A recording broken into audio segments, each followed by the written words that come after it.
Hi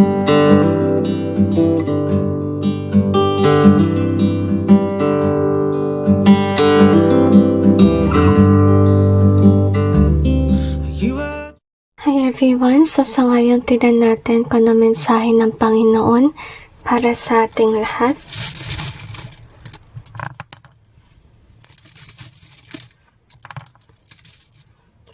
We have this one, in His way. We also have this, and we got the time. Gusto sabihin ng Panginoon na meron tao sa inyong buhay na matagal ka na niyang ginagawang stagnant yung iyong work. Pero gusto sabihin ng Panginoon na darating na yung iyong timing. We also have this one joke. And we have the yes. We also have the copy in either way. So I kinda feel, guys, na kaya stagnant yung iyong process with regards sa iyong work. Could be about business, following. Kasi meron mga tao nang kagaya ng ginagawa mo sa social media or pwede rin ng iyong negosyo. Dahil din sa competition, kaya nagkaroon ka ng stagnancy.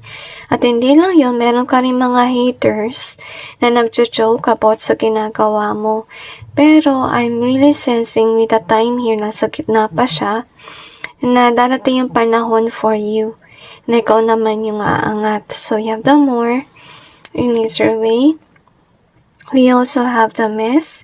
I kinda feel na kung sino man to nang gugulos ng iyong buhay, I feel like there is something that will happen in your life. Your life can be the one that has a mess. Kasi ganito yung ginagawa nila sa inyong buhay. So remember, karma does exist at babalik yung kung ano yung ginawa niya sa inyo sa kanila.